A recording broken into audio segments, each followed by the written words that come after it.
जय हिंद साथियों, exam pass के यूट्यूब चैनल में आपका स्वागत है।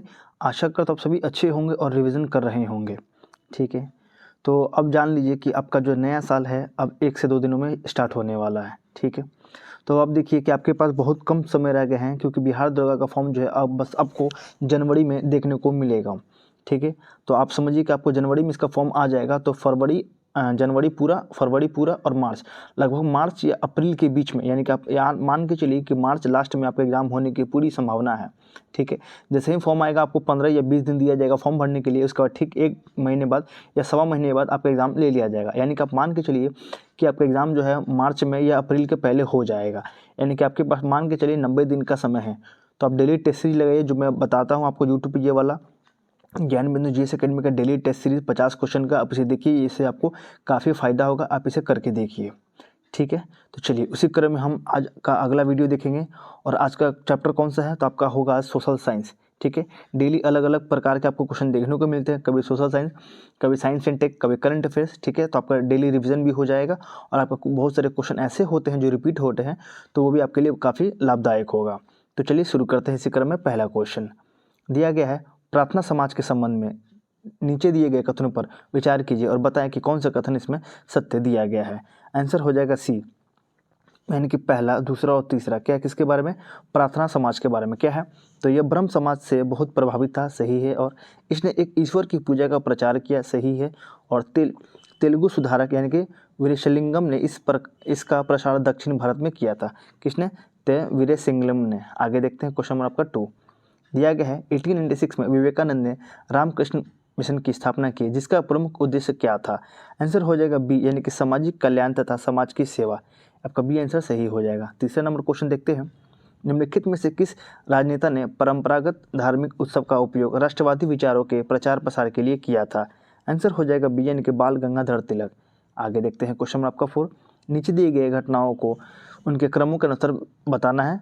तो पहले क्या हुआ था आपको बताना है। तो 4 का आंसर हो जाएगा सी, यानी कि 1 4 3 2। पहले बंगाल विभाजन, उसके बाद हुआ था आपका कांग्रेस का विभाजन, उसके बाद हुआ था, सॉरी यहाँ देखिएगा फिर से, पहले हुआ था आपका ये बंगाल विभाजन, उसके बाद हुआ था मुस्लिम लीग का गठन किया गया, उसके बाद हो जाएगा तीसरा, यानी कि कांग्रेस का विभाजन, और लास्ट में हुआ था केंद्र सरकार की राजधानी का कलकत्ता में दिल्ली हस्तांतरण। ठीक है, आगे देखते हैं क्वेश्चन नंबर 5, राम प्रसाद बिस्मिल और अशफाक उल्ला खां को फांसी किस षड्यंत्र केस में राहत के तहत दी गई थी? किसके तहत दी गई थी फांसी? तो 5 का आंसर हो जाएगा डी, यानी कि काकोरी षड्यंत्र केस में। आगे देखते हैं क्वेश्चन नंबर 6, विषुवत रेखा एशिया महाद्वीप के किन देशों से होकर गुजरती है? आंसर हो जाएगा अच्छा, इसमें आपको कूट का प्रयोग करके बताना है। तो पहले इसका आंसर देख लेते हैं।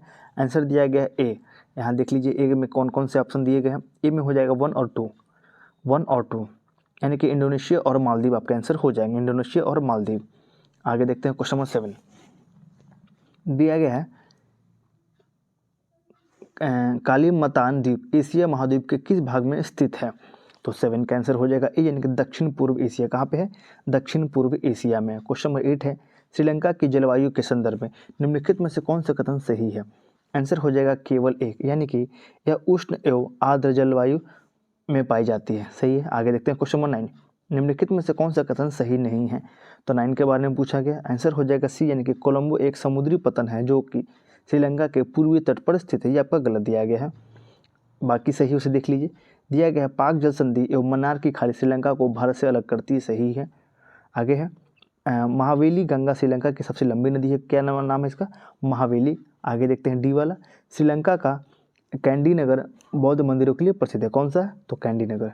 आगे देखते हैं क्वेश्चन नंबर 10, ग्रेट केनाबालू पर्वत शिखर निम्नलिखित में से किस देश में स्थित है? आंसर हो जाएगा आपका मलेशिया में। कहाँ पे है? इसका आंसर हो जाएगा बी, यानी कि मलेशिया में। क्वेश्चन में 11 देखेंगे, भारत विभाजन के बारे में निम्नलिखित में से कौन सा कथन गलत है, आपको वो बताना है। आंसर हो जाएगा डी, यानी कि विभाजन की योजना में यह बात भी शामिल थी कि दोनों देशों के बीच आबादी की अदला बदला की जाएगी। ये आपका गलत है। ठीक है, बाकी आपका सही उसे देख लीजिए। क्या है? तो भारत विभाजन द्विराष्ट्र सिद्धांत का परिणाम था, सही है। और धर्म के आधार पर 2 प्रांतों यानी कि पंजाब और बंगाल का बंटवारा हुआ, सही है। और पूर्वी पाकिस्तान और पश्चिमी पाकिस्तान में संगति नहीं थी। ठीक है, चलिए आगे देखते हैं क्वेश्चन नंबर 12, निम्नलिखित कथनों पर विचार करना है और बताना कौन सा कथन इसमें सत्य दिए गए हैं। तो 12 का आंसर हो जाएगा सी, यानी कि इसमें दोनों कथन आपके सत्य दिए गए हैं, यानी कि विशाल आंध्र आंदोलन ने मांग की कि मद्रास प्रांत तेलुगु भाषी, ठीक है। दूसरा है कांग्रेस के नेता और दिग्गज गांधीवादी पुट्टे श्रीरामुलु की 56 दिनों की भूख हड़ताल के बाद मृत्यु हो गई। सही है। आगे देखते हैं क्वेश्चन नंबर 13, भारत में सबसे पहले कम्युनिस्ट पार्टी की सरकार किस राज्य में बनी थी? 13 का आंसर हो जाएगा आपका बी, यानी कि कहाँ पे? केरल में। आगे देखते हैं 14 नंबर क्वेश्चन, निम्नलिखित कथनों पर विचार करना है और बताना है कौन से कथन सत्य दिए गए हैं। तो 14 का आंसर हो जाएगा डी, इसमें से कोई भी सही नहीं है। आगे चलते हैं 15 की ओर। दिया गया है निम्नलिखित में से कौन सी संस्था अब अस्तित्व में नहीं है? तो 15 का आंसर हो जाएगा ए, यानी कि योजना है। इसके स्थान पर क्या आ गया है? तो नीति आयोग। आगे देखते हैं 16 नंबर क्वेश्चन, बिहार में 1857 की क्रांति की शुरुआत कब हुई थी? ये डेट बताना है आपको। आंसर हो जाएगा 16 का डी, यानी कि 12 जून 1857। कब हुआ था? 16 का आंसर क्या हो जाएगा? डी, यानी कि 12 जून 1857। क्वेश्चन नंबर 17 देखेंगे, ककोला जलप्रपात किस जिले में स्थित है? 17 का आंसर हो जाएगा डी, यानी कि कहाँ पे? नवादा में। 18 नंबर क्वेश्चन, बेगूसराय में चौकीदारी कर के विरोध आंदोलन एक हिस्सा था, किस चीज़ का हिस्सा था? आंसर हो जाएगा आपका सविनय अवज्ञा आंदोलन का, ठीक है, यानी कि 1930 वाला। चलिए आगे देखते हैं क्वेश्चन नंबर आपका 19, कांवड़ झील पक्षी अभ्यारण्य किस पक्षी के लिए प्रसिद्ध है? 19 का आंसर हो जाएगा सी, यानी कि साइबेरियन क्रेन। एक मिनट, क्या हो जाएगा इसका आंसर 19 का? साइबेरियन क्रेन, ठीक है। आगे चलते हैं क्वेश्चन नंबर 20, इल्तुतमिश ने बिहार में अपना प्रथम सूबेदार नियुक्त किया था, किसे? 20 का आंसर हो जाएगा डी, यानी कि मलिक जानी को। 21 देखेंगे, गंगा घाटी में धान की खेती का प्राचीनतम प्रमाण कहाँ से मिला है? 21 का आंसर हो जाएगा आपके लिए ए, यानी कि लोहरा देव से। आगे देखते हैं 22 नंबर क्वेश्चन, नवादा टोली किस राज्य में अवस्थित है? 22 का आंसर हो जाएगा डी, यानी कि मध्य प्रदेश। आगे देखते हैं, प्राचीन काल में किस स्वर्ण को सार्थवा भी कहा जाता था? 23 का आंसर हो जाएगा सी, यानी कि वैश्य को। आगे देखते हैं, अशोक राम विहार निम्नलिखित में से किस स्थान पर है? अशोक राम विहार। तो 24 का आंसर हो जाएगा बी, यानी कि कहाँ पे? पाटलिपुत्र में। आगे देखेंगे क्वेश्चन नंबर 25 दिया गया है आपके लिए, अशोक के निम्नलिखित अभिलेखों में से किस में दक्षिण भारतीय राज्यों का उल्लेख हुआ है? 25 का आंसर हो जाएगा आपके लिए बी, यानी कि द्वितीय मुख्य अभिलेख में, द्वितीय मुख्य शिलालेख में। आगे देखते हैं क्वेश्चन नंबर 26, निम्नलिखित में से किस सुल्तान ने फलों की गुणवत्ता सुधारने के लिए उपाय किए थे? तो 26 का आंसर हो जाएगा बी, यानी कि फिरोज शाह तुगलक ने। आगे देखेंगे 27 नंबर क्वेश्चन, 1565 ईस्वी में कौन सा प्रसिद्ध युद्ध हुआ था? 27 के बारे में पूछा गया। आंसर हो जाएगा आपका तालीकोटा का युद्ध। 28 नंबर क्वेश्चन, प्रच्छन्न बौद्ध किसे कहा जाता है? 28 का आंसर हो जाएगा ए, यानी कि शंकर को। किसे कहते हैं? शंकर को।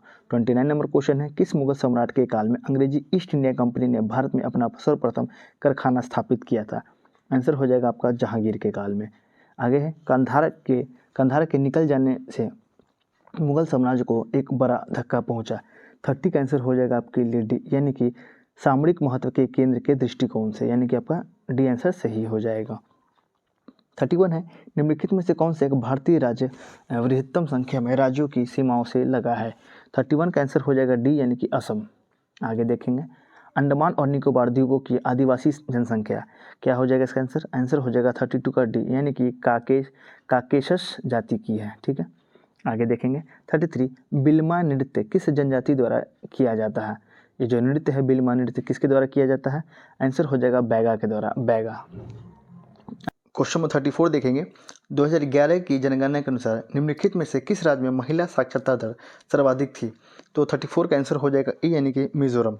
आगे देखते हैं 34 का क्या हो जाएगा ए। आगे देखते हैं क्वेश्चन नंबर 35, त्रिपुरा से बांग्लादेश को जोड़ने वाली फौनी नदी पर 1.9 किलोमीटर लंबा मैत्री सेतु बनाया गया है, निम्न में से संबंधित सही कथन का चयन कीजिए। तो इसका आंसर हो जाएगा ए, यानी कि यह पुल त्रिपुरा में सबरूम तथा बांग्लादेश में रामगढ़ के मध्य है, ये आपका सही है।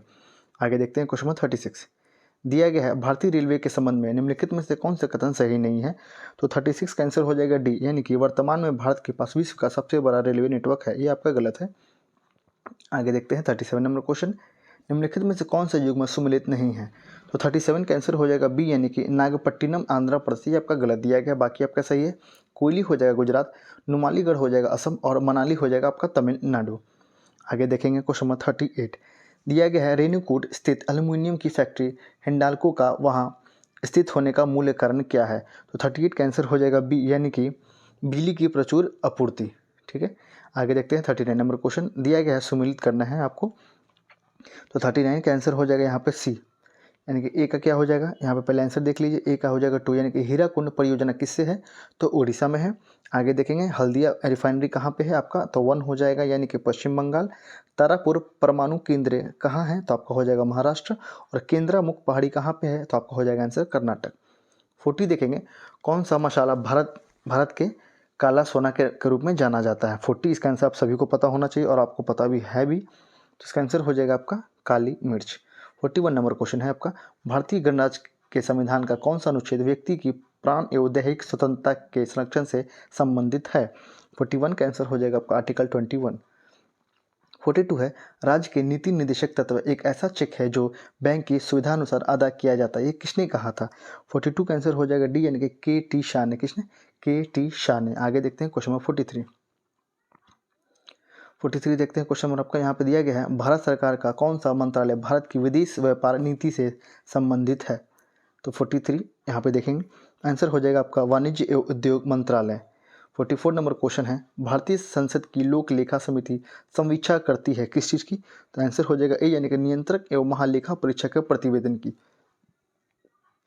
45, भारत का सर्वोच्च न्यायालय एक अभिलेख न्यायालय है, इसका क्या अर्थ है, आंसर हो जाएगा बी, यानी इसके सभी निर्णयों का साक्ष्यात्मक मूल्य होता है और इस पर किसी भी न्यायालय में प्रश्न चिन्ह नहीं लगाया जा सकता है। आगे है 46 नंबर क्वेश्चन, 14 अगस्त 2007 को संसद द्वारा भारतीय संविधान में संशोधन के उपरांत अब अनुसूचित जाति की सूची में जातियों की संख्या कितनी है। 46 का आंसर हो जाएगा आपका बी, यानी कि 1206। आगे है 47 नंबर क्वेश्चन, किस संशोधन अधिनियम द्वारा ग्राम सेवक को ग्राम विकास अधिकारी से प्रतिस्थापित किया गया था। तो 47 का आंसर हो जाएगा आपके लिए यहाँ पे डी, यानी कि राजस्थान पंचायती राज संशोधन अधिनियम 2021।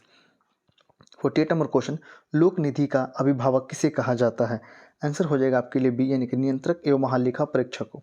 49, universal declaration of human rights में कुल कितने अनुच्छेद हैं, आंसर हो जाएगा सी, यानी कि टोटल है 30। और आपका 50 नंबर क्वेश्चन और लास्ट क्वेश्चन आपका, एमनेस्टी इंटरनेशनल क्या है, आंसर हो जाएगा बी, यानी कि क्या है ये, तो ये है विश्वव्यापी मानव अधिकार आंदोलन। ठीक है, चलिए आज का टेस्ट जो था हम लोग ने 50 क्वेश्चन को से देख लिया है। इसी तरह आपके आने वाले वीडियो में आपको इसी तरह का कंटेंट मिलेगा। ठीक है, चलिए आज बात कर लेते हैं, थोड़ा सा आगे की ओर देख लेते हैं। तो आज आप मान के चलिए, आज आपका हो गया ट्यूसडे। ठीक है, यानी कि आपका लास्ट है आपका ये साल। ठीक है, तो हम लोग 1 तारीख को कोई भी वीडियो नहीं लाएंगे। 1 तारीख को आप एंजॉय कीजिए अपने फैमिली के साथ और अच्छे से रहिएगा। और जो भी आपको करना है उस दिन एक मैनिफेस्टेशन होता है कि हम मुझे अगले साल ये करना है, आप पेपर पे लिखिएगा और उस चीज़ को पूरा करने के लिए आप कड़ी मेहनत कीजिएगा। ठीक है, मेरी ओर से और एग्ज़ाम पास की टीम की ओर से आप सभी को नए वर्ष की हार्दिक शुभकामनाएं एडवांस में ही, और मैं वैसे कम्युनिटी पोस्ट पे भी डालूंगा। तो आप सभी को नए साल की हार्दिक शुभकामनाएं और नए साल में आप अच्छे से एंजॉय कीजिए। 1 तारीख को अपना एंजॉय कीजिए फैमिली के साथ।